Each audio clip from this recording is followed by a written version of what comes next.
para darle el peso que corresponde a la matemática, debemos nosotros conocer la importancia que ésta tiene frente a todos los ámbitos de desarrollo de nuestra sociedad. La matemática es una herramienta fundamental en la resolución de problemas de ingeniería, la ciencia, la industria, el comercio. Sin la matemática, en la actualidad, los sistemas de los servicios de televisión, el celular, todos estos elementos, es justamente por el aporte significativo que tiene la matemática. Es una contribución fundamental al desarrollo de la humanidad. Con la matemática y transversalmente vinculada con otras áreas de la ciencia, nos permite analizar situaciones complejas que con otras herramientas serían prácticamente imposibles de poder analizarse. Tenemos la generación de nuevas teorías y la diversificación de aplicaciones. Ahora la matemática interviene en todo. Más adelante vamos a ver los aportes de la matemática, hasta lo vemos en el café.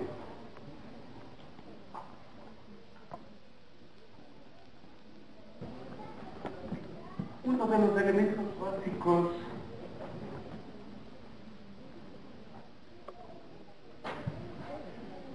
elementos básicos de la matemática es precisamente la elaboración de modelos matemáticos numéricos computacionales para simulación en ingeniería, la ciencia, la industria y el comercio.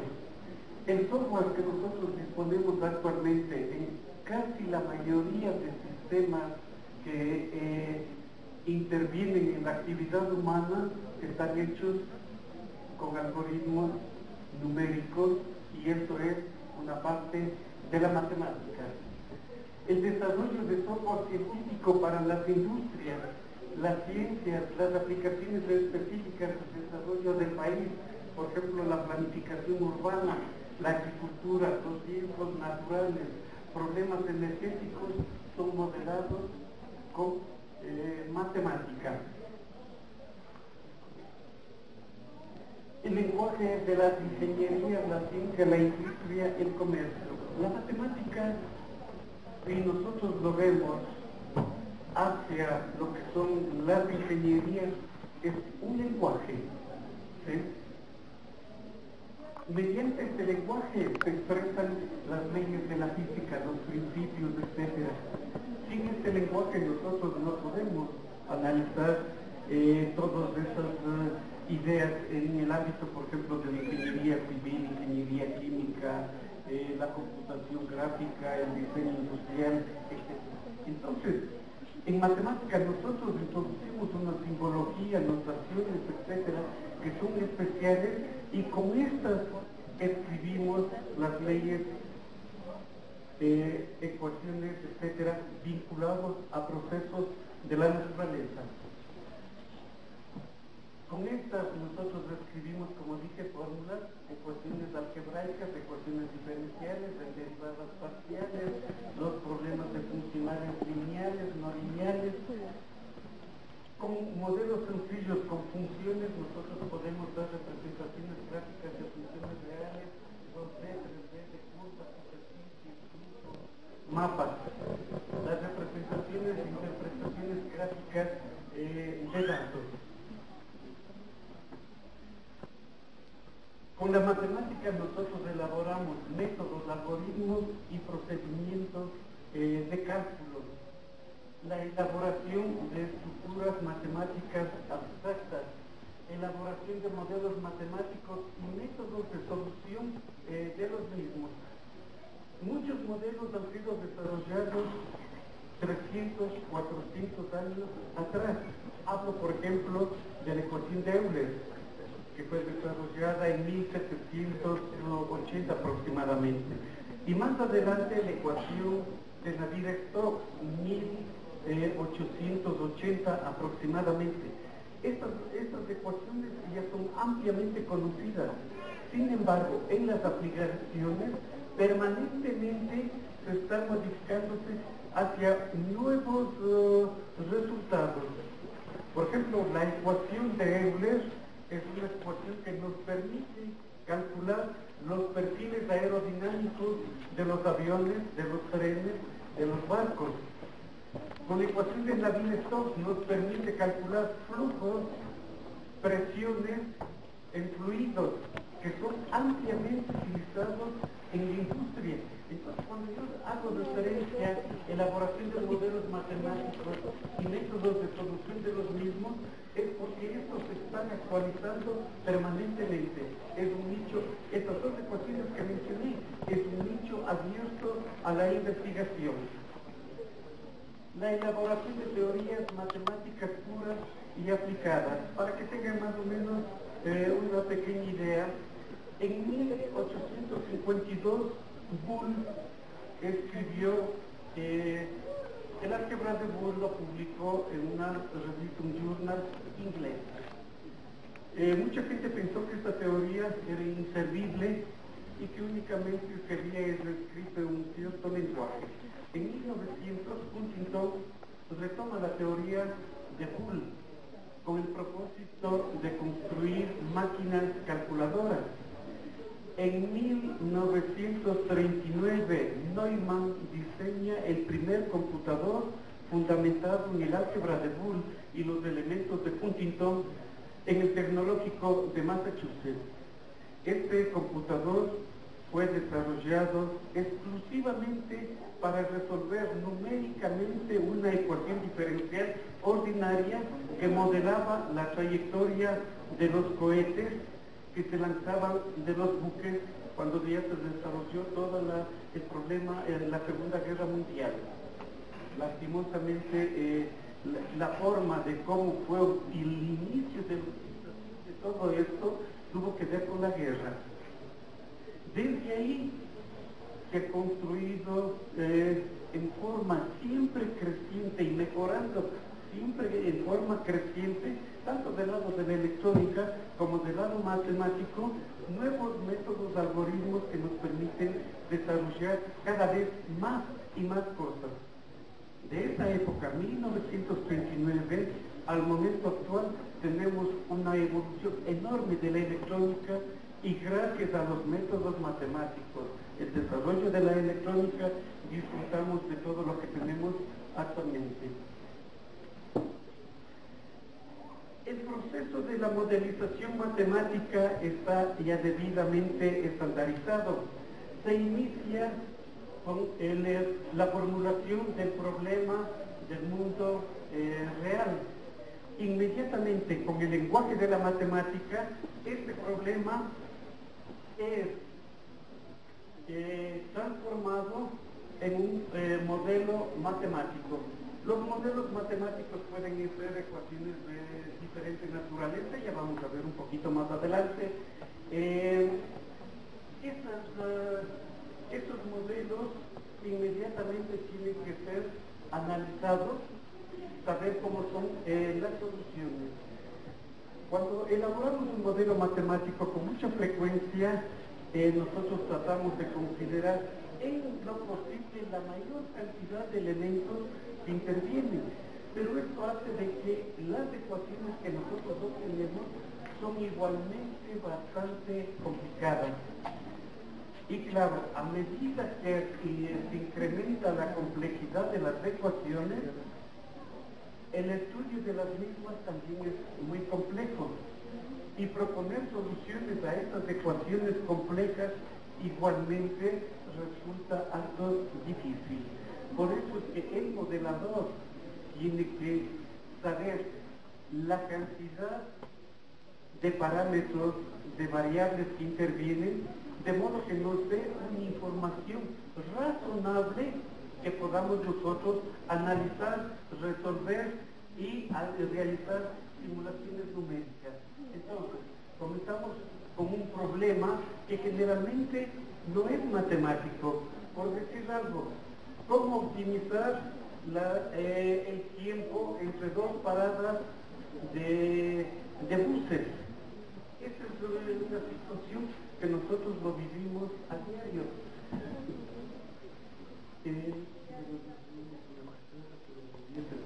Para poder escribir los modelos matemáticos sobre esto.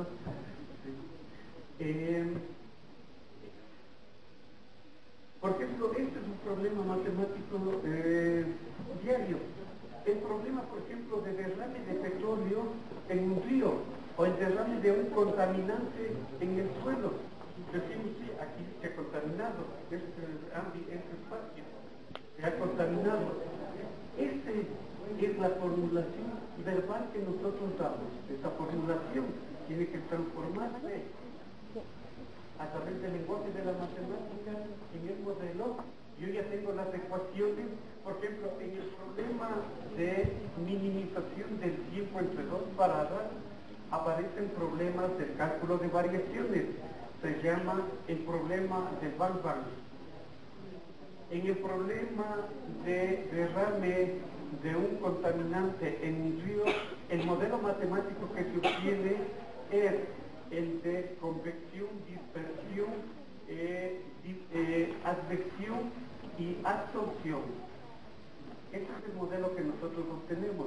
Es una ecuación del tipo parabólico no lineal, que se completa con ciertas condiciones iniciales y ciertas condiciones de frontera. Yo ya tengo la ecuación, tengo el problema. Ahora yo tengo que saber que este problema tiene solución, y ahí viene todo el aparato matemático, todo el poder de la matemática, ¿sí?, para poder mostrar que este problema que hemos planteado tiene solución. ¿Qué características tiene esta solución? ¿Qué algoritmos, qué métodos numéricos y qué algoritmos nosotros podemos generar? ¿Qué tipo de software podemos nosotros utilizar para la realización de simulaciones numéricas? Entonces tenemos nosotros el problema del mundo real, el modelo, la solución, y claro, aquí aparecen tres componentes esenciales, inseparables en cooperación mutua. El propósito. Cuando hablamos nosotros, por ejemplo, del problema de transporte entre dos paradas, el propósito es dar un mejor servicio, ¿sí? Luego tenemos nosotros nuestro sistema. ¿Cómo está constituido el sistema que vamos a analizar? ¿Cuáles son los elementos? ¿Cuáles son los componentes que intervienen? ¿Y cómo estos están relacionados? Y luego, con todo esto, lo que obtenemos son ecuaciones funcionales, etc. Para describir, para elaborar los modelos matemáticos, nosotros lo primero que tenemos que hacer es describir el estado del sistema dinámico. Todo en la naturaleza está cambiando permanentemente. Nada está fijo. La verdad de hoy no es la verdad de mañana. Las cosas cambian. Lo que sucedió ahora no tiene la misma connotación el día de mañana. Lo que pensábamos que era verdadero ahora, el día de mañana puede tener serias modificaciones. Nosotros tenemos que estar atentos a esta estructura denominada estructura del sistema dinámico.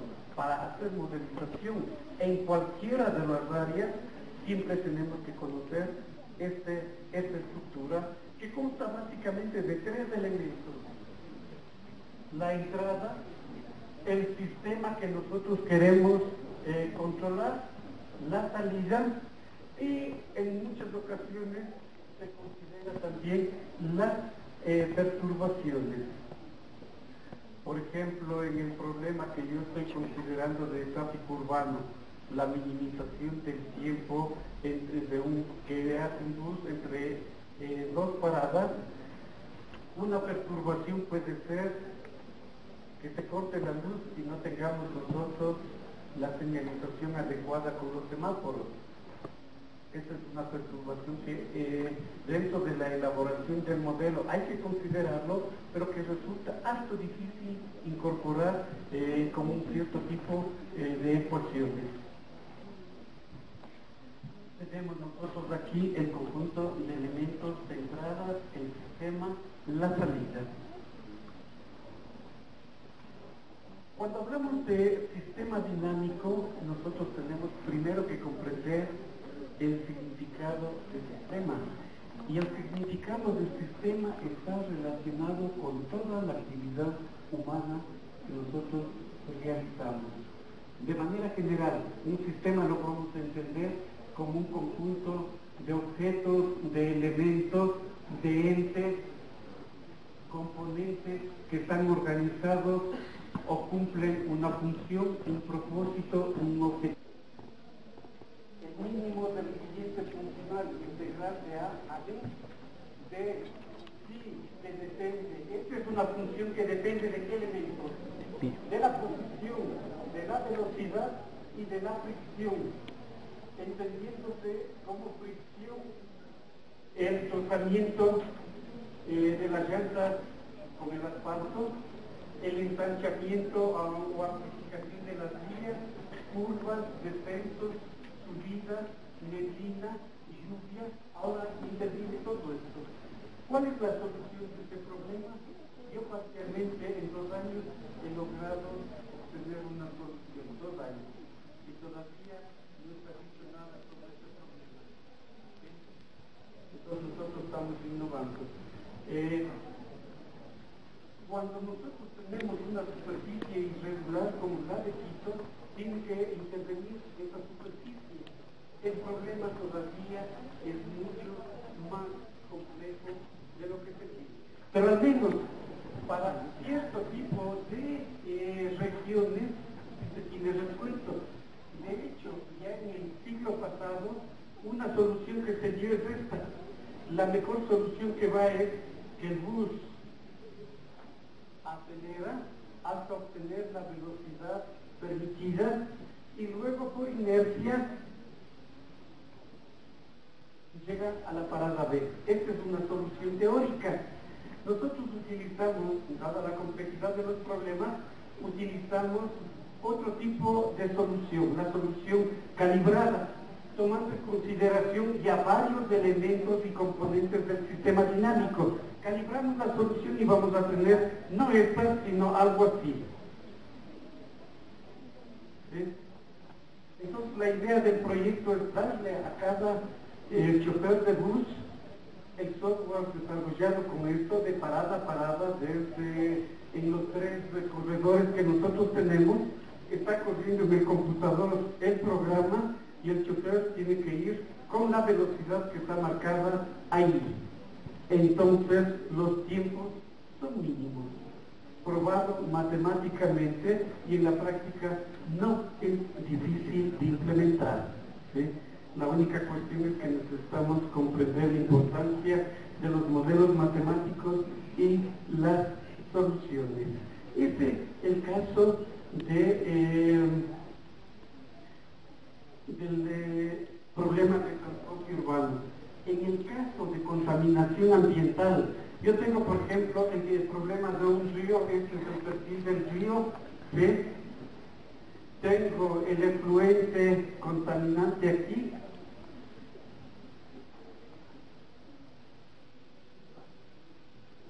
¿Cuáles son los distintos elementos que intervienen? Vamos a denotar con P la concentración de contaminantes. La ecuación que nosotros logramos es la parcial de P respecto de T menos la divergencia de K de U, gradiente de U. Este es el término difusivo, dispersivo que está vinculado con la divergencia.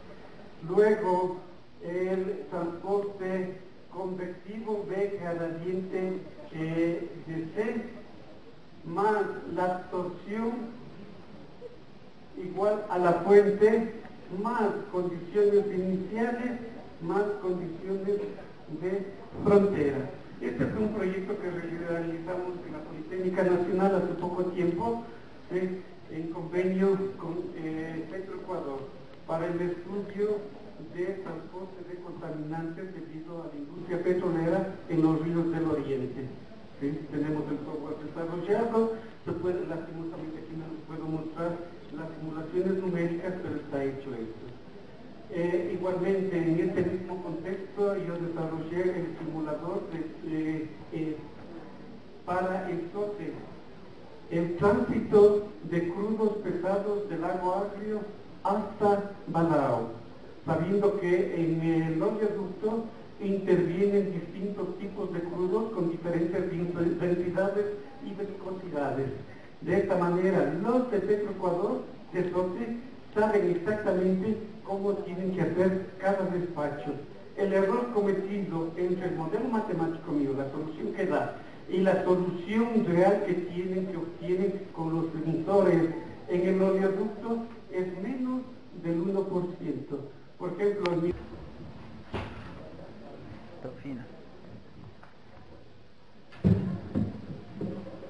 Nunca consideres el estudio como una obligación, sino como una oportunidad para penetrar en el bello y maravilloso mundo de Albert Einstein.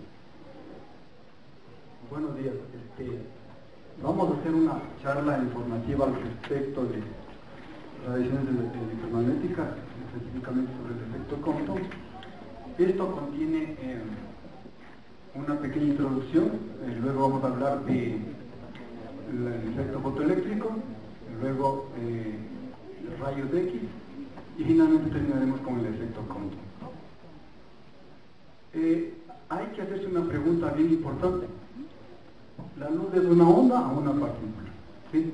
Ahí tenemos al señor Fry del programa Futurama. Empecemos con la introducción, por favor. La ciencia se basa en dos pilares fundamentales: la teoría y la experimentación. Weber en 1871 y Stoney en 1881 desarrollaron la parte del concepto y valor numérico de la carga del electrón. Posteriormente, el señor Rutherford y Simon desarrollaron experimentalmente el valor, Thomson y Simon desarrollaron experimentalmente el valor de la relación carga-masa del electrón con el famoso experimento del tubo de rayos catódicos. Posteriormente, Millikan hizo un experimento directo de la medición de la carga del electrón. ¿Sí? Introdujo una gota de aceite cargada en un campo eléctrico, es decir, entre dos placas metálicas donde hay un campo eléctrico, y pudo hacer una medición directa de la carga del electrón. Millikan pudo observar dos aspectos importantes: las fuerzas eléctricas y las fuerzas gravitacionales que actuaban sobre la gota de aceite. Veamos ahora el efecto fotoeléctrico. ¿Por qué vamos a ver el efecto fotoeléctrico y por qué vamos a ver también los rayos X? Porque estos dos están relacionados entre sí para obtener finalmente el efecto Compton.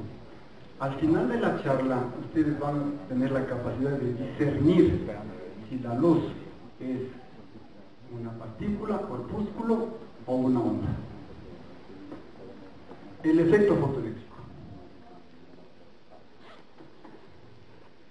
fue descubierto por Henry Hertz en el año de 1887 y pudo observar que el arco o el taico que salta entre dos electrodos conectados a alta tensión alcanza distancias grandes cuando se ilumina con luz ultravioleta, pero alcanza distancias pequeñas cuando se dejaba en la oscuridad. Ciertas superficies metálicas emiten electrones cuando se someten a la acción de la luz. Este fenómeno se denomina efecto fotoeléctrico. A los electrones que escapan de la placa metálica se llama fotoelectrones, y a la placa se suele llamar fotosensible. La explicación teórica fue hecha por Albert Einstein. El señor Hertz empezó su estudio con el efecto fotoeléctrico, pero lo desechó porque estaba queriendo estudiar las ondas de radio. Pero Einstein inteligentemente agarró el trabajito de Hertz y le ganó el premio Nobel con el experimento de los fotoelectrones. Siguiente, por favor. Veamos ahora los rayos X.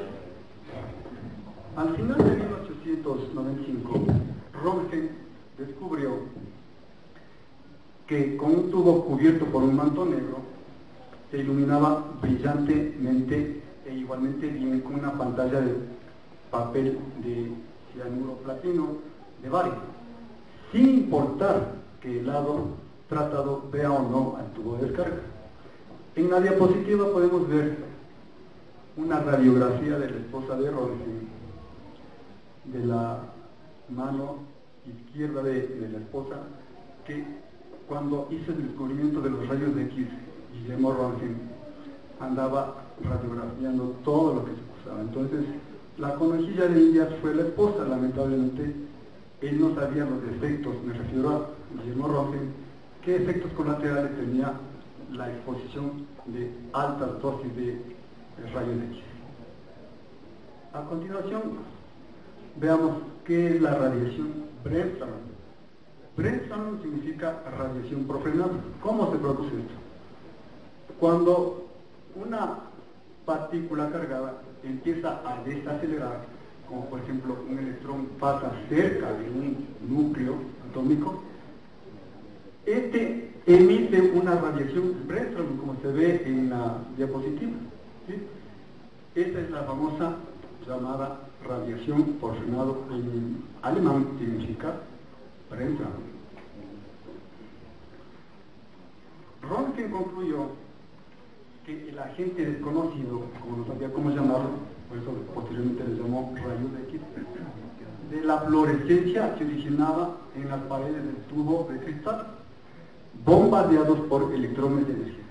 Además, determinó que este mismo agente desconocido provocaba la fluorescencia de muchos y distintos materiales, velaba las placas fotográficas, viajaban en línea recta, no se desviaban bajo la acción de un campo magnético y descargaban objetos electrificados, ya sea cualquiera fuera su carga. Veamos ahora el efecto Compton. ¿Cómo contribuyeron estos dos efectos anteriores, rayos X y el efecto fotoeléctrico, para que Compton gane su premio Nobel? Por cierto, Einstein y Röntgen, cada uno ganó un premio Nobel con los experimentos de rayos X y el efecto fotoeléctrico. En 1923, Compton propuso audazmente que los fotones de rayos X tienen momento de la misma forma que lo tiene una partícula, y que el proceso dispersor es una colisión elástica entre un fotón y un electrón. El cambio de la longitud de onda que hay cuando sucede este efecto se denomina efecto fotoeléctrico. Como consecuencia de esto, Compton se ganó el premio Nobel en el año de 1927.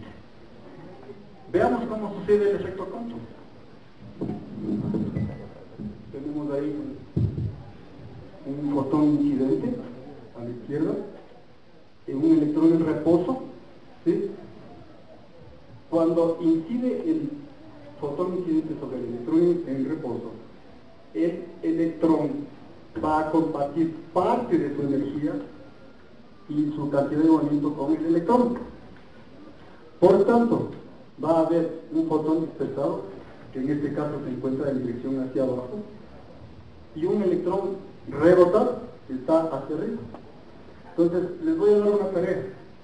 Quiero que recuerden esta diapositiva, porque al final vamos a ver un simulador del efecto Compton para ver qué diferencia hay. Siguiente, por favor. Gracias. Ahí está. Bien, ¿cómo se produce la dispersión de Compton? Esto sucede porque, si se fijan, existen 4 gráficas de la dispersión de Compton, para 0 grados, para 45 grados, para 90 y 135 grados. Esto se debe a que yo puedo hacer variar, ¿sí?, el objetivo, que es el carbón, ¿sí?, y puedo hacer variar el ángulo de dispersión, ¿sí?, manteniendo fijo a la fuente. Entonces se produce una radiación que se llama K-alfa. ¿Sí? ¿Qué es la radiación K-alfa? ¿Cómo se produce esta? ¿Por qué el nombre de K-alfa? Fíjese que esto se puede explicar mediante las transiciones electrónicas para las capas cercanas al núcleo. Los electrones de un átomo, como ustedes saben, están ordenados en capas alrededor del núcleo. Los electrones más cercanos al núcleo, ¿sí?, los que están en la capa K abajo, ¿sí?, son los más fuertemente ligados. Aquellos de la siguiente posición, ¿sí?, en la capa M, son los electrones que están ligados, aquellos que están en la siguiente posición en el enlace de la capa L, y después vienen los de la capa M, y así sucesivamente. Cuando electrones altamente energéticos, ¿sí?,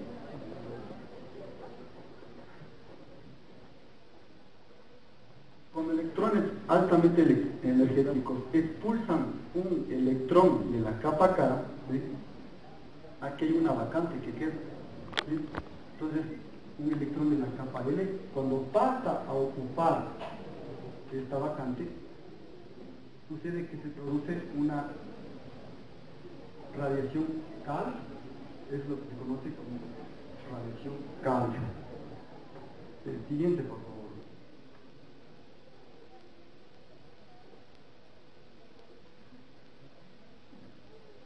A continuación vamos a ver un simulador de lo que es el efecto Compton. Ok, trate de poner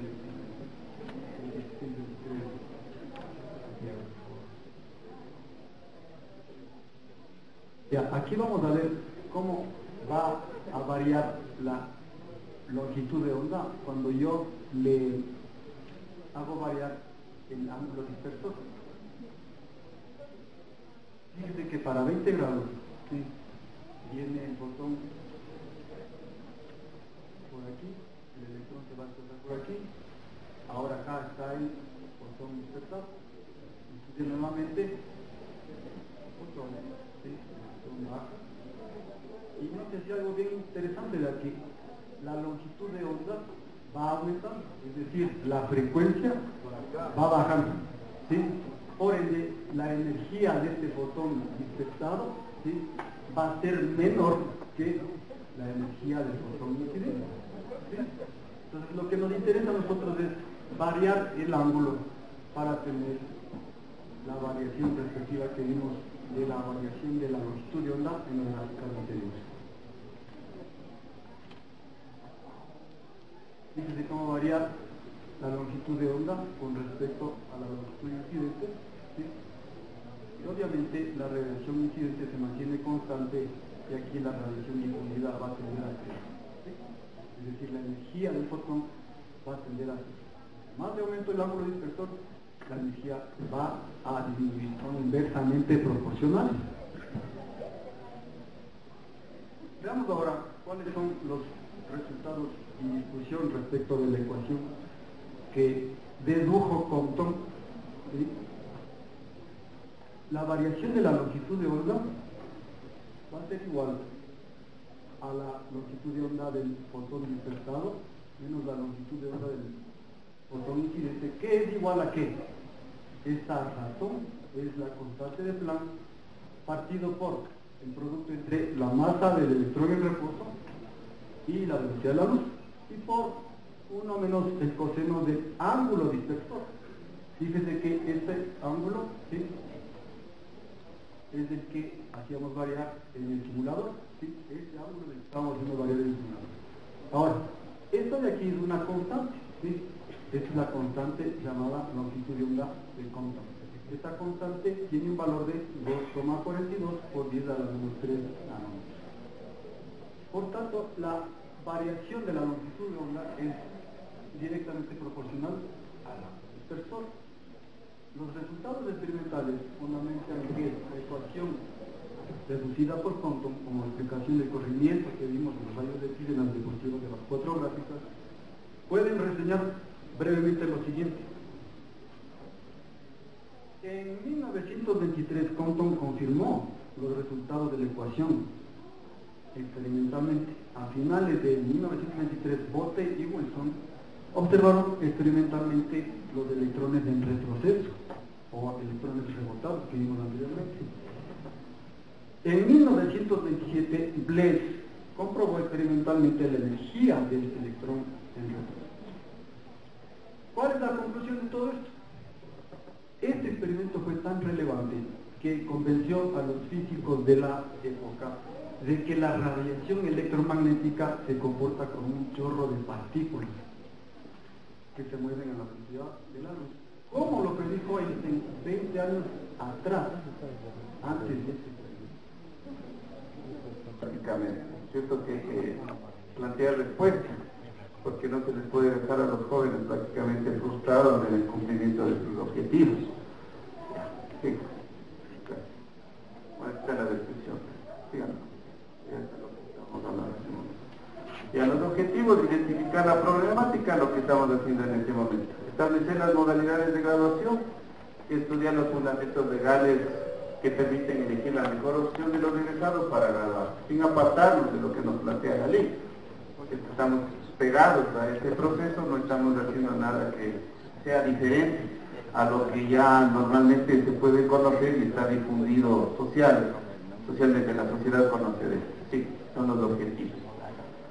Bueno, aquí tenemos según el inciso cuarto del artículo 21 del reglamento de régimen académico de CES 2013, el trabajo de titulación es un resultado investigativo, académico o artístico, en el cual el estudiante demuestra el manejo integral de los conocimientos adquiridos a lo largo de su formación profesional. Deberá ser entregado y evaluado cuando se haya completado la totalidad de horas establecidas en el currículo de la carrera, incluidas las prácticas preprofesionales. Pues hay un número de horas que está destinado a este proceso, es lo que nos plantea, ¿no?, el reglamento de régimen académico de 2013. Sigamos. Y aquí hay varias opciones que cada institución a nivel superior debe hacer una elección, ¿no es cierto? Porque obviamente cada carrera tendrá establecido un perfil. Entonces, de acuerdo a ese perfil hay que ver cuál será la modalidad de titulación. Nosotros, mediante este proceso, prácticamente hicimos la elección de esas dos maneras de titulación, aunque yo estoy más centrado en la propuesta tecnológica, ¿sí? Porque hay que especializarse en una de ellas para ver cuál va a ser el comportamiento posterior. A lo mejor el año que viene mejoremos ya estadísticamente y podamos hacer un análisis comparativo. Por eso les decía que la investigación es interesante, desde los elementos sencillos hasta los más complejos. Y entonces aquí, por ejemplo, hay el acostumbrado, ya conocido examen de grado de fin de carrera, hay proyectos de investigación, proyectos de integradores, hay ensayos de etnografía, sistematización de experiencias, de intervención, análisis de casos, estudios comparados, propuestas metodológicas, propuestas tecnológicas, donde nosotros estamos ubicados, productos o presentaciones artísticas, dispositivos tecnológicos, modelos de negocios, de emprendimientos, proyectos técnicos, trabajos experimentales. Toda esta gama existen de posibilidades para graduación, pero bueno, ya vamos a ir determinando los criterios de por qué también de la elección, hay varios elementos. Sí, son todas las posibilidades que tenemos. Entonces elaboramos un cuadro para poder establecer un criterio, poder definir la mejor elección. Aquí en esta columna hemos puesto la modalidad, la aplicación, cuáles son los beneficios, las dificultades y las observaciones. Hicimos de cada uno, en realidad hicimos un trabajo un poquito extenso porque cuando se realiza este tipo de procesos uno todavía no tiene claridad porque se lo está construyendo, y cuando algo se construye es más o menos la metáfora de entrar al cuarto oscuro, uno no sabe con qué va a tropezar o con quién, pero bueno, sigue. Ya, entonces más abajo, siga. Ya, ok, sigue. Otra más. Se nos ha perdido.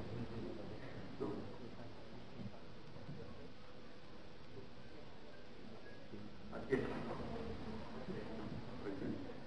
Ya, entonces aquí están las propuestas tecnológicas en el proceso de aplicación, un modelo que recurre a un conjunto de pasos inevitables, tales como determinar el problema, ¿no es cierto? Siempre es necesario determinar una problemática, si no, no hay necesidad de hacer investigación.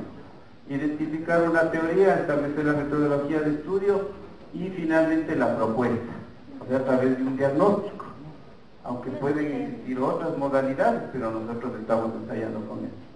Beneficios: permite la aplicación de destrezas y conocimientos técnicos para satisfacer una necesidad o solucionar un problema, en este caso en el campo educativo.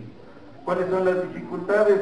La utilización o creación de tecnologías emergentes, poco desarrolladas, exige poseer unos conocimientos técnicos y científicos.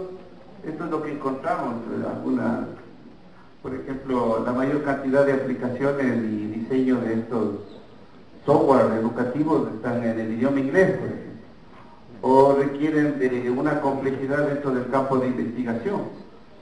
Nuestros estudiantes, como no tenemos, digamos, a principios de los semestres procesos de investigación, es de lo que se necesita trabajar para que puedan llegar a consolidar esto de las propuestas tecnológicas.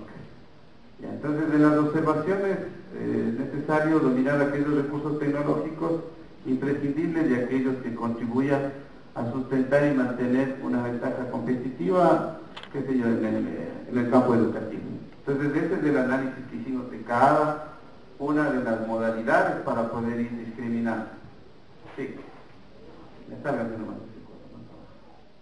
Bueno, aquí las horas destinadas para la unidad de titulación. Entonces, lo que se indica es que se deben asignar 400 horas para el desarrollo de este tipo de trabajos.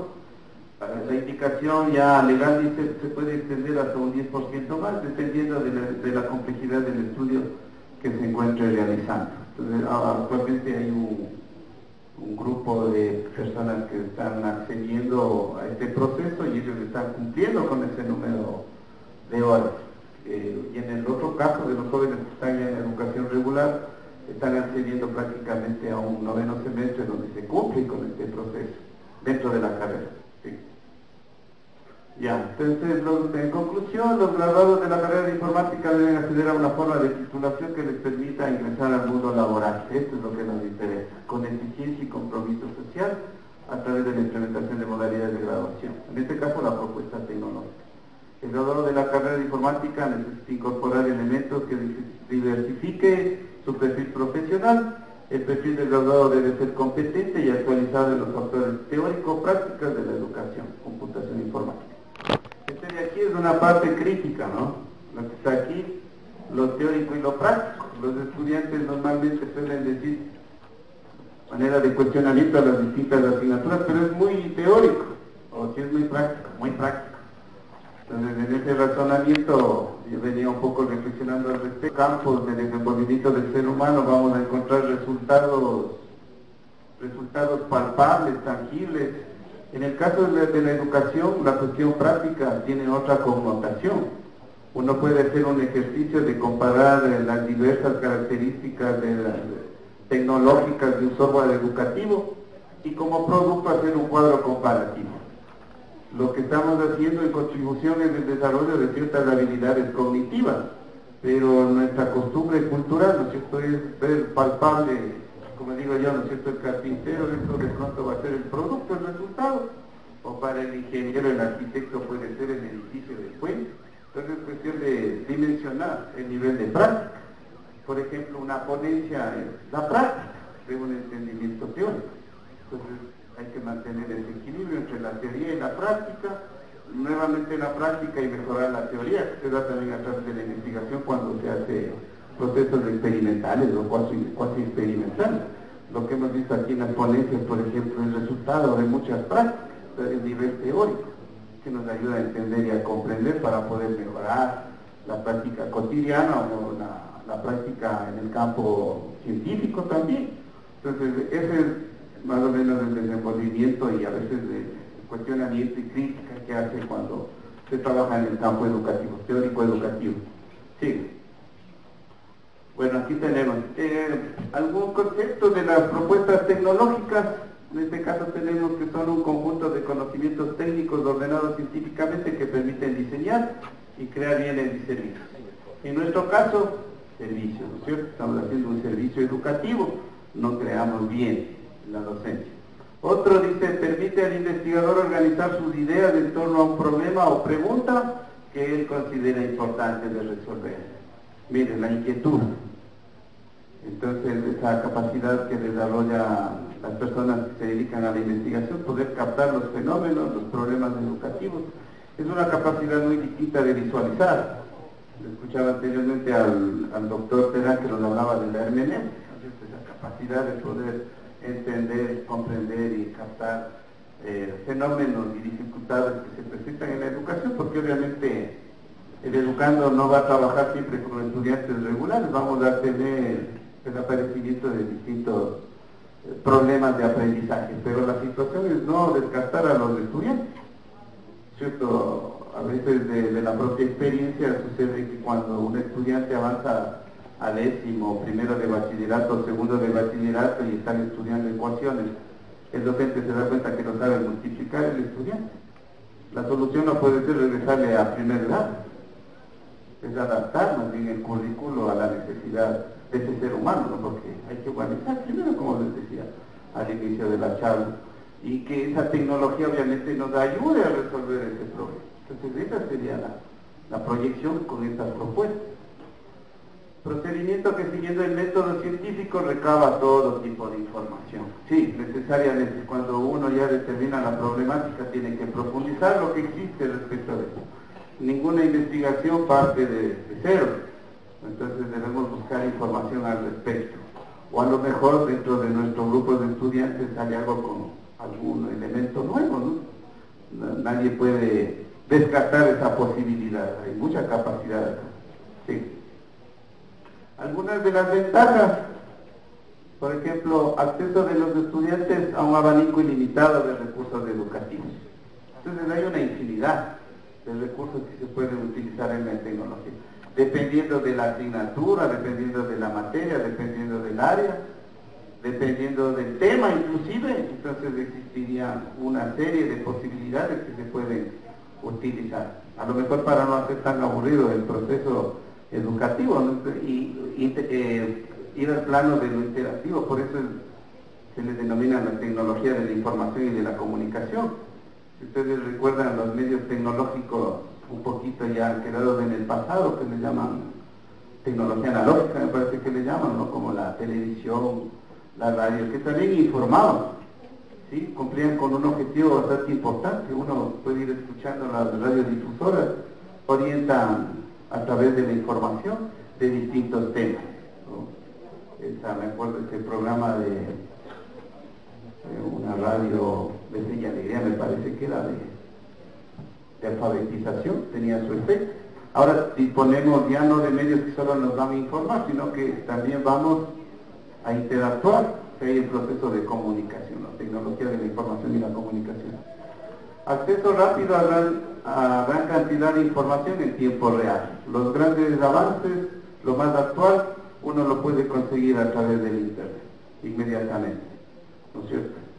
Ya, entonces tenemos esa posibilidad. Obtención rápida de resultados, sí, pues obviamente si estoy haciendo un proceso de investigación, me ayudaría muchísimo, ¿no es cierto?, acceder a lo último, los últimos avances de estudios científicos, a través de distintos escritos, videos, imágenes.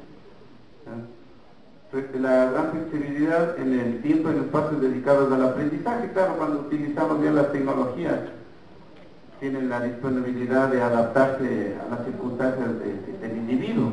Puede estar aquí presente o puede estar a través de una videoconferencia o puede acceder en otro momento donde considere más adecuado. Entonces hay flexibilidad respecto a eso. Adopción de métodos pedagógicos más innovadores, más interactivos y adaptados a los diferentes tipos de estudiantes o tipos de aprendizaje, ¿no es cierto? Porque es conocido que los seres humanos tenemos distintas formas de aprender, no todos aprendemos igual. Y eso se nota en el momento de la evaluación, ahí es el cuestionamiento. Claro, es un terrible cuestionamiento porque estandarizamos todo y la diversidad está ahí presente, ¿cierto? Como somos seres humanos tenemos grandes variaciones, ¿cierto? concepto de visión, de forma de entender, de forma de analizar, no sé. Todos esos aspectos están involucrados. Hay interactividad entre el profesor y el alumno, ¿ya? Mayor interacción entre estudiantes, colaboración. Claro, estos medios tecnológicos están sujetos al... Sí tienen un rasgo como pegado al modelo constructivista, inclusive que creo como ya modelo se está establecido esto del constructivismo y el conectivismo como una solución para el campo pedagógico, entonces hay que aprovechar en este sentido. Ya, simuladores virtuales permiten al alumno tomar contacto con la realidad que se va a encontrar cuando salga de la universidad, claro, a través de estas experiencias. Todas estas actividades que venimos realizando ya le da una aproximación real al estudiante. Coparticipamos, inclusive les comento que aquí hay tal flexibilidad, digamos, en el proceso de enseñanza-aprendizaje que los estudiantes se tornan capacitadores de los docentes. Me parece interesante porque recordemos que unos somos migrantes digitales y otros ya son de esta era, ¿no es cierto? Son nativos prácticamente de esta era. Entonces tenemos esa disponibilidad, pero esa apertura también, porque a lo mejor los jóvenes por su propia capacidad tienen mejor acceso a estos medios tecnológicos y también van a guiar a quienes hacemos la docencia aquí en la universidad. Sigamos. Algunas de las desventajas, el coste, ¿no es cierto?, la adquisición y mantenimiento de los equipos, la velocidad a la que viajan es la transformación, el mejoramiento. Si es que hoy día tenemos alguna aplicación, a lo mejor el día lunes ya está mejorado. Entonces hay una especie como de vértigo a la velocidad que está viajando la tecnología. Pero lo importante sería ir conservando lo que es más adecuado al requerimiento, a la necesidad docente dentro de nuestro contexto y realidad, para no caer en ese vértigo, porque si no estaríamos, como suelen hacer relación de tiempo, ¿no?, retrasados con 50, 100 años. Alguien hace esa comparación con los japoneses, los 50, 100 años de retraso en ciertos aspectos. Entonces, la información a la que accedemos debe ser de mejor calidad. A lo mejor en los procesos de investigación nos demoramos mucho en construir las teorías, nos demoramos demasiado, y esto es lo que un poco nos va retrasando la comprensión. Pero a partir del entendimiento esencial de cada uno de ellos, yo creo que podemos estar al nivel, ¿no es cierto?, que nos permita ubicarnos en una realidad y en un contexto de la tecnología y la educación. La otra es que genera dependencia. Conversábamos con los estudiantes, que a la dependencia, uno ya deja el celular, parece que se le ha quedado la vida. Entonces regresa de donde puede y se deja, la dependencia. La computadora. Hablamos de la tecnología de la información y la comunicación, pero ya no hay comunicación. Ahí los compañeros por teléfono están a 2 a 100, están comunicando por teléfono. Entonces, bien, esta también es otra de las debilidades en las que se puede caer, ¿no? La comunicación, la interacción, que es lo más importante, lo que dice que la psicología nos genera esos vínculos, ¿no? Nos genera esos vínculos, importante, porque de ahí sería muy complejo que el estudiante genere vínculo con la programación de la computadora. Recordemos que estas son herramientas, no pueden estar sobre el ser humano, hay que saberlas utilizar como cualquier otra herramienta a la cual ha accedido el ser humano. Ya no podemos estar en esa condición. Para evitar esto que estamos aclarando, tomando conciencia de cuáles son las desventajas. La otra es la preparación de materiales. Claro, obviamente cuando se tiene que trabajar en este sentido hay que disponer de tiempo adicional. Aquí mismo nos planteaban, si trabajo 40 tendré que entregar unas 20 horas adicionales. Y ahí el docente dice, no tengo tiempo, no sé, son circunstancias que aparecen. A lo mejor la distribución y la construcción progresiva ayude a solventar esa situación, ir armando estos procesos que nos permitan ir integrando la educación virtual a un proceso regular de trabajo. La otra es una forma totalmente distinta de organizar las enseñanzas, lo que puede generar rechazo de algunos docentes al cambio. Claro, obviamente, todo cambio nos va a generar esa resistencia, no todos tenemos esa predisposición. En las últimas generaciones nos han preparado ya en estos medios informáticos. Hemos avanzado bastante. Alguien hacía la referencia del retroproyector, o más antes existían proyectores de flash, las imágenes están ahí presentes, ¿no? Ahora tenemos color, forma, video, hay movimiento, ¿no es cierto? Entonces hay avances que se tornan un poco más atractivos, más estimulantes, como que motivan de mejor forma, y ese es obviamente el objetivo que también están cumpliendo estos meses. Ahí tenemos las ventajas, las desventajas. Sigamos, por favor. Bueno, en la aplicación, todo este proceso de las propuestas tecnológicas se ajusta a la carrera, por el perfil.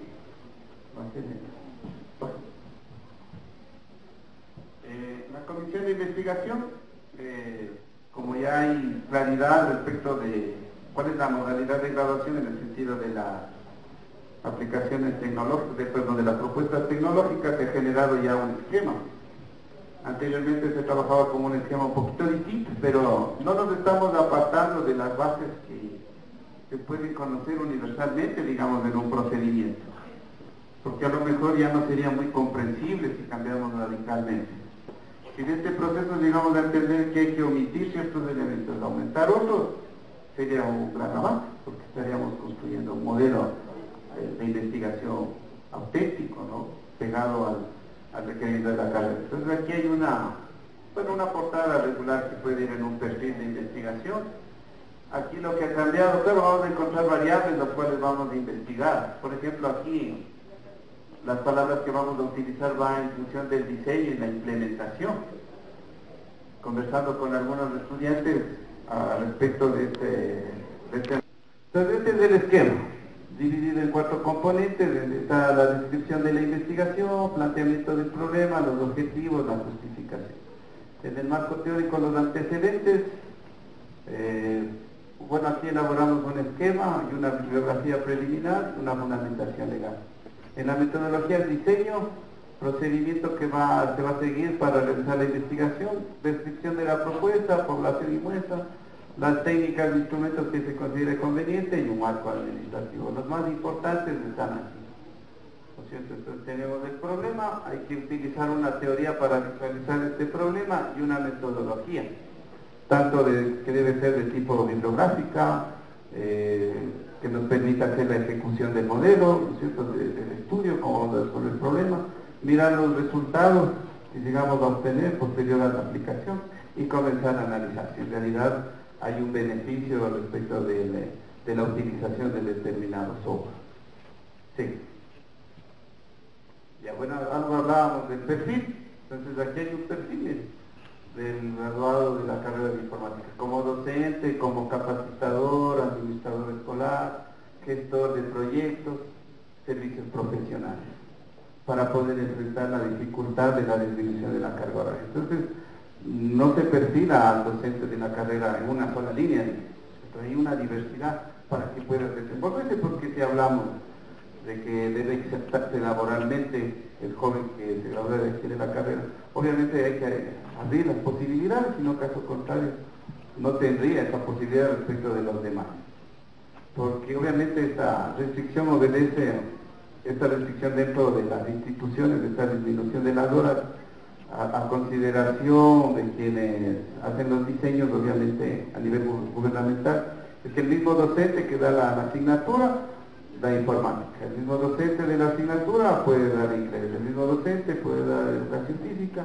Entonces desde ese criterio ya no tiene sentido las especializaciones, lo cual yo les veo mal, ¿no? Desde mi punto de vista, no sé, puede haber alguna divergencia de criterios, pero cuando un docente tiene una especialización, como que hay un mejor desempeño, ¿no? Listo, sí. Bueno, les hablaba de algunos temas que rescatamos. Estamos en proceso, esto no es perfecto, la investigación no es así de buenas a primeras, hay que tener una serie de observaciones, planteamientos, conversación, tener mucha paciencia. Entonces aquí hay unos estudiantes que nos plantean lo siguiente, por ejemplo aquí nos dice diseño e implementación, bueno, parecido al anterior, ¿no? Pero esta es de la asignatura de matemáticas. Ya las y los estudiantes de educación general básica del colegio Charles Babbage, perdón, es malo mi francés. Ya. Diseño de actividades en Educaplay para el aprendizaje de las ciencias naturales dirigido a los estudiantes de secundaria y bachillerato. Bien, aquí ya hay un modelito distinto, inclusive más específico. Si ustedes observan el anterior es un poquito general, hay que afinarlo. ¿Cierto? Los estudiantes que hacen el proceso de investigación al principio son impacientes, pero luego van a analizar y van profundizando y vamos mejorando los temas. El otro es la implementación de UNOVA, este es de un objeto virtual de aprendizaje, ¿no? Como recurso didáctico en el aprendizaje de las reglas, de la gramática, de la asignatura, es el que yo le estaba planteando hace un momento. Tocó conversar algo, recordar de la escuelita cuando le daba la estructura gramatical para poder ir ubicando. ¿Sí? Y estos son otros temas, ¿cierto? Y así tenemos con los que estamos actualmente realizando el trabajo de investigación. Digamos. Ya, les agradezco mucho por la paciencia, espero que haya estado claro la explicación, muy amable. En idiomas inglés y francés. Tiene una maestría en docencia universitaria y administración educativa en las áreas de desarrollo, diferentes áreas que han desarrollado actividades académicas de docencia, extensión e investigación, y paralelamente también han desarrollado actividades de administración, asesoría y capacitación en entidades públicas y privadas. Es docente del Colegio Simón Bolívar, también es docente de la Universidad Luis Vargas Torres, docente de la Universidad Católica del Ecuador y de la Universidad Central del Ecuador. Actualmente es estudiante del doctorado para obtener su título de PhD en la Universidad Andrés Bello de Caracas, Venezuela. Es el currículo de nuestra compañera Margarita Vaca Rubio. La compañera Laura Ceballos es licenciada en Comercio y Administración de la Facultad de Filosofía, tiene una maestría en Educación Superior otorgada por la Facultad de Filosofía de la Universidad Central del Ecuador, ha trabajado en el Ministerio de Energías y Minas y en el Instituto Nacional de Desarrollo Agrario, ha sido docente del Servicio de Capacitación Profesional SECAP, también docente del Instituto Superior del Consejo Provincial de Pichincha, es docente de la Universidad de las Américas, actualmente es docente de la Universidad Central del Ecuador y también está cursando el doctorado PhD en la Universidad Andrés Bello de Caracas, Venezuela. Recibamos con un fuerte aplauso a las compañeras expositoras con esta temática de breve estudio de las ciencias ancestrales en el Ecuador. Bienvenidas, compañeras.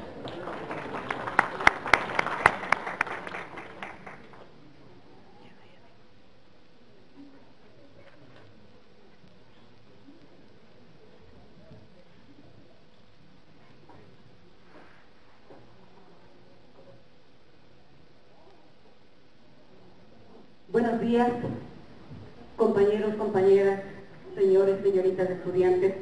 Para nosotros es un gran honor estar aquí presentes, ya que de todas maneras pensamos que un buen docente de matemáticas no solamente es el educador que sabe matemáticas, que sabe física, que sabe informática, sino sobre todo es un profesional consciente y respetuoso de la diversidad cultural de cada país. Además, que debe tener un concepto amplio de las matemáticas, de la física, de la informática, de la tecnología. Entender que esta no es un resultado, sino es un proceso basado de la experiencia. Debe entender la influencia que tiene la sociedad y la cultura en el aprendizaje y en la enseñanza para nuestros estudiantes. Y que tiene que tomar en cuenta todos los elementos culturales y la vida diaria de los pueblos para desarrollar sus lecciones. Es por eso que en este congreso se ha visto la necesidad de ampliar un poquito más en aquel conocimiento de nuestras culturas, de nuestras raíces ancestrales. Y para eso tenemos pues la primera ponencia de la compañera, la magíster Laura Ceballos, que les va a hablar del uso de las mocaguas, de las vasijas, en el puerto de Sarayaco. Te dejamos con ella y por favor un fuerte aplauso de estimulación para nuestra compañera.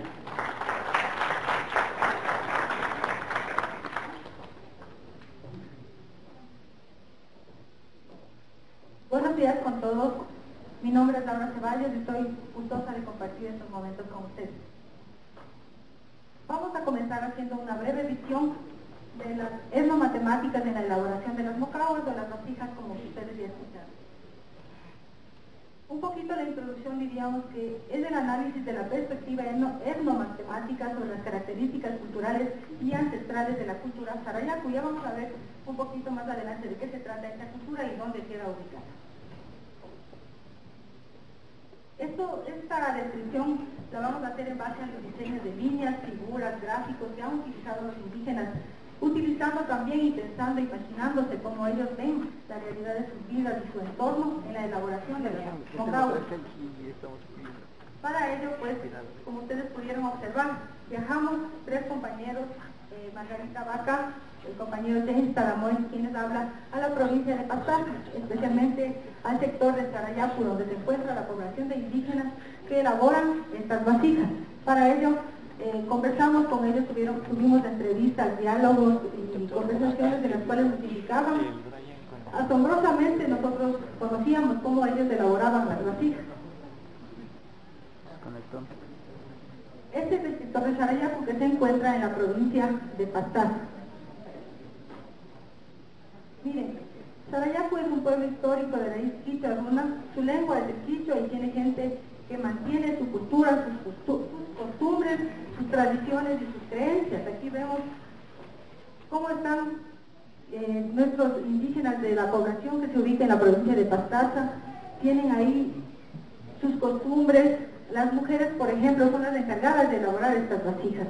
¿Por qué? Porque ellos tienen la creencia de que si los hombres hacen esta actividad, se ponen a hacer esta actividad, tienden a perder sus energías sexuales. Miren, ellos no se atreven a elaborar, ni a pintar, ni a hacer los gráficos de las vasijas, de las mocahuas. En cuanto al nombre de Sarayaku, dice que cuentan los abuelos que en ese sector había un creciente río que se llamaba Hatunyaku. En esas aguas cargadas de maíz que bajaban por el sector, por ese motivo le pusieron a esa población, se llamó Sarayaku, que en quichua quiere decir río de maíz. Por eso es el nombre, la descripción de ese lugar y de ese sector. En cuanto al clima y la extensión del lugar, el clima no pasa o está variando entre los 19 y 25 grados centígrados. Por lo tanto, es un clima muy agradable en donde se puede vivir, trabajar, estudiar, caminar y pasar al medio ambiente porque es agradable completamente.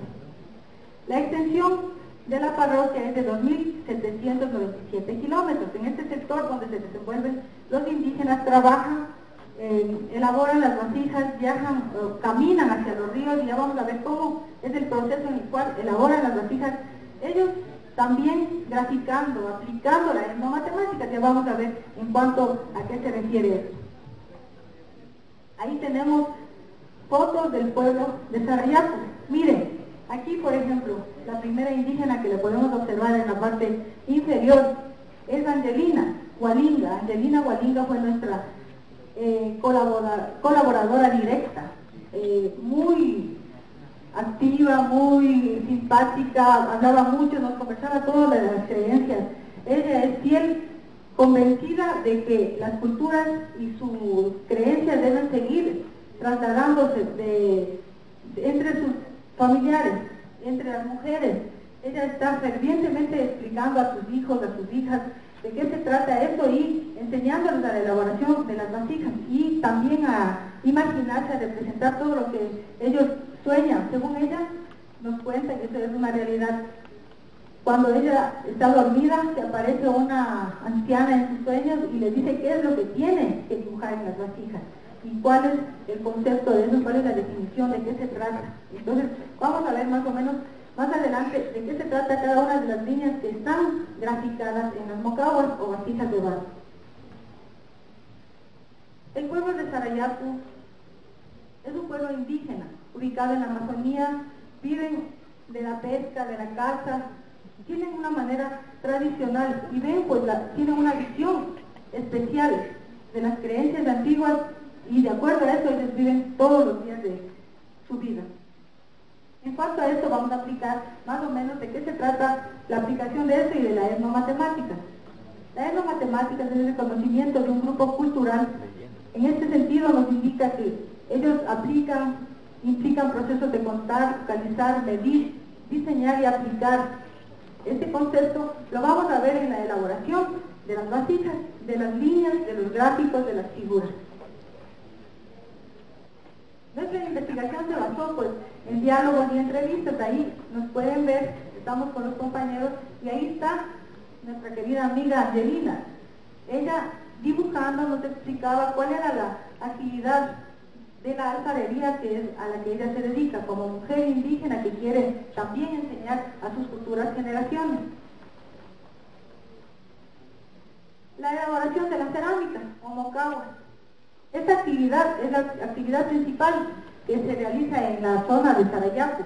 Como les cuento, solo las mujeres son las encargadas de elaborar estas vasijas. ¿Por qué? Porque ya les conté lo que ellos piensan acerca de los hombres, que no deben acercarse ni siquiera a contemplar lo que ellos lo hacen. Pero de esta manera elaboran, ahí le vemos fabricando estas mocaguas que les sirven para beber chicha y brindar a las visitas especiales. Por ejemplo, nosotros ahí fuimos como amigos de ellos para que nos ayuden, porque fueron, en especial Angelina, una colaboradora muy linda, muy activa, que nos quiso ayudar y nos ayudó mucho. Entonces, para ellos es una forma de recibirnos de una manera cortés, elaborando y presentándonos su chicha en las vasijas. Ahora pues vamos a ver cómo iban elaborando de cada uno del procedimiento rapidito para que vean ustedes qué interesante fue contemplar cómo iban sacando el producto de su trabajo. En el primer procedimiento vemos que ellas viajan, y esto también les cuento que es interesante porque dicen que cada uno tiene una iluminación de sus ancestros, a dónde tienen que ir caminando, en qué parte de cada río van a encontrar la arcilla o el barro. Y hay unas personas que viajan mucho a la montaña, suben muchos kilómetros a veces hasta encontrar, según ellos, la arcilla que es la específica, la que les va a permitir que elaboren las mejores vasijas de barro.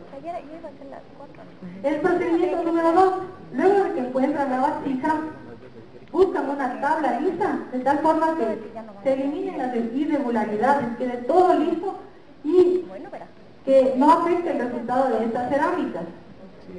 Ahí le vemos a Angelina amasando la vasija, como que le quedaba como una masita, como para poder ser más flexible y organizar y distribuir y elaborar correctamente la vasija. El procedimiento número 3, ahí vemos, a continuación se retiran las piedritas, los residuos de la arcilla que quede lista para la utilización. Si se trabaja, ellos trabajan ahí unas cuantas horas hasta que, bueno, las que son expertas lo hacen más rápido, pero cuando nosotros contemplábamos que les decían a sus hijas pequeñitas de 8 años, de 6 años, de 15 años, les iban enseñando poco a poco, entonces para ellas era un poco más difícil empezar. Pero cuando Angelina hacía, creo que en un cuarto de hora ya se tenía completamente lista esa arcilla para poder seguir trabajando. Ahí vemos, las mujeres se sientan en una butaca o un banquito y empiezan la verdadera fabricación de la vasija. Este es un ritual, ellos tienen mucho respeto, ellos se oran, vamos a decir así, a sus creencias, a sus espíritus, y de esta manera se concentran y se imaginan cómo van a elaborar estas vasijas. Una vez que está elaborada la vasija, miren, ahí estamos. Empieza el proceso de cocido de aproximadamente 60 minutos en una fogata iniciada por ellas mismas. Elaboran, cogen los residuos de madera que encuentran por alrededor de sus chozas. Ella vivía y nos presentó aquí en esta choza. Empezó aquí a iniciar la fogata en la cual le iba a cocer a estas figuras que ya las elaboró. En el procedimiento número 6 dice, una vez que se le ha cocido o quemado, vamos a decir así, la cerámica, comienza la pintura. Y en esto utiliza únicamente materiales propios de la zona, materiales naturales. Ellos tienen piedras de todos los colores, piedras rojas, negras, se encuentran por ahí piedras verdes, que solo ellas saben dónde las ubican, en qué parte de los riachuelos cuando suben a la montaña. Estas piedras les ponen en agua una noche y al día siguiente como que ya se ha hecho suave eso y les sirven como acuarelas para seguir pintando. De esto se dan 3 capas de pintura, la cual se trae, como les dije, de las piedras de los ríos y del barro, que puede ser blanco, rojo, negro, o de las piedras que se han mezclado con el agua, piedras oscuras. Miren, ¿qué se transformó? Esa vasija, que al principio solo era arcilla. Con un pincel, miren, elaborado de su propio cabello, como les dije, todo es natural. Ellas cogen de su cabello, lo cortan, lo amarran bonito y está el pincel. Se inicia la elaboración de gráficos, diseños propios de inspiración con líneas horizontales, verticales, triángulos, cuadrados. Ya vamos a ver con líneas de forma de animales.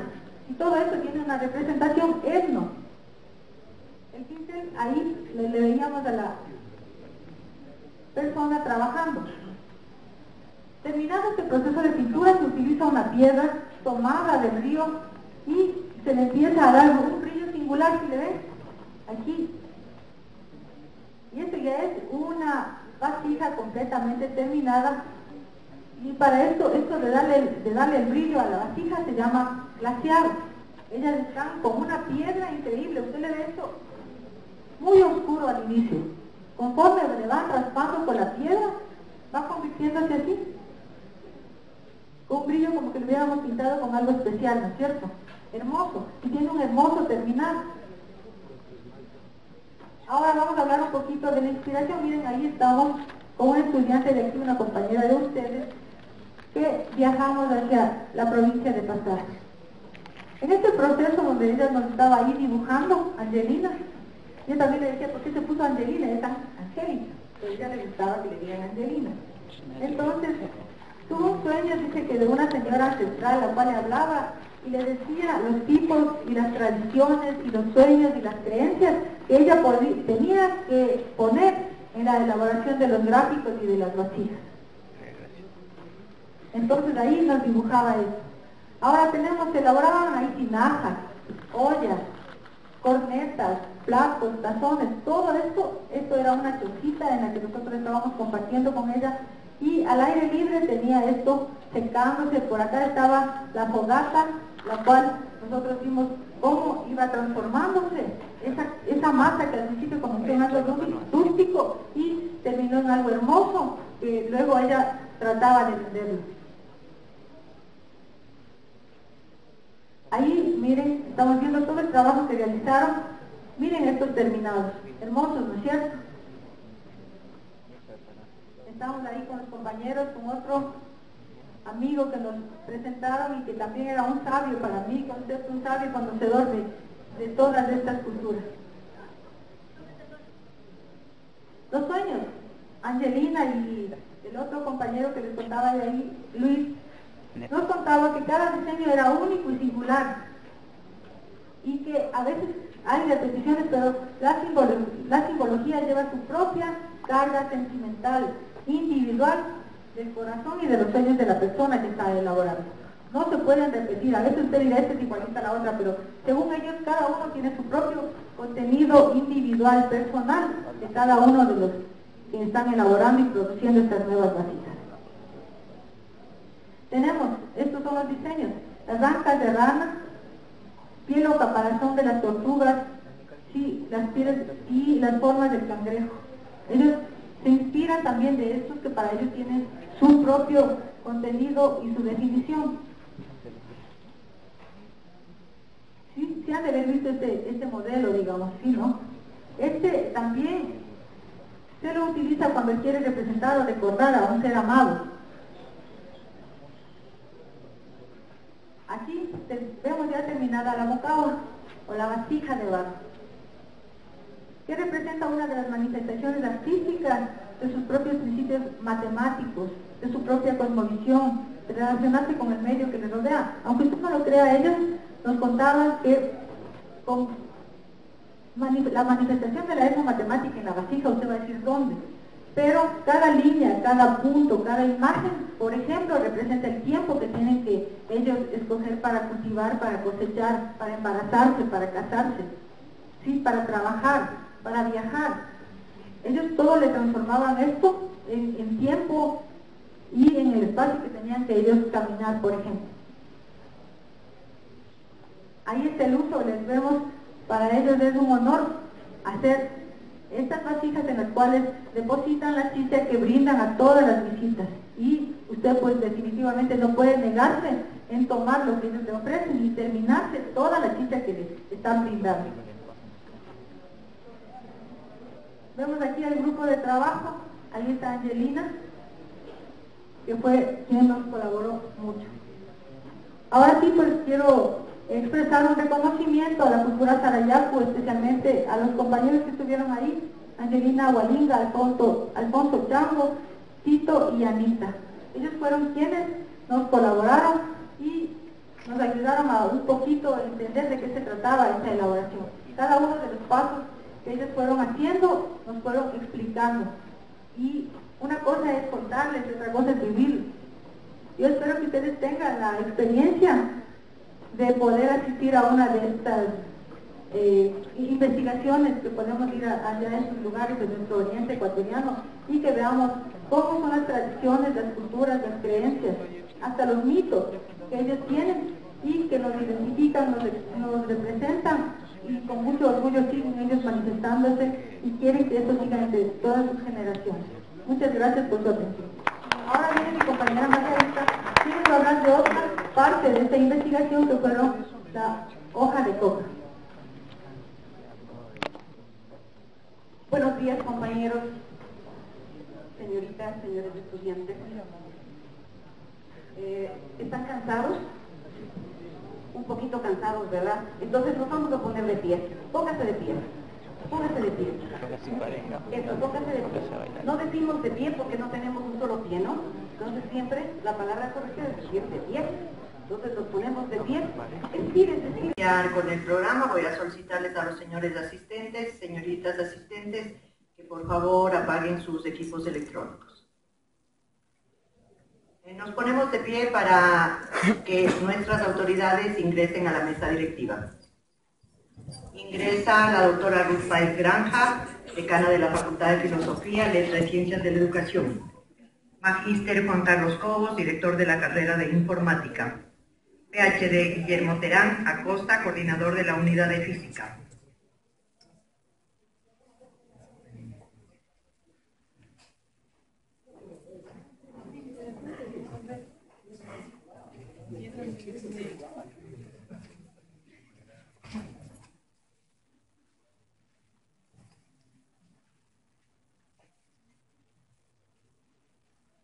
Solicito la venia a la señora decana para dar inicio al programa. Con la venia de la señora decana vamos a dar inicio a este programa. Primero, Himno Nacional de la República del Ecuador.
Y aclamaron por siempre el Señor, y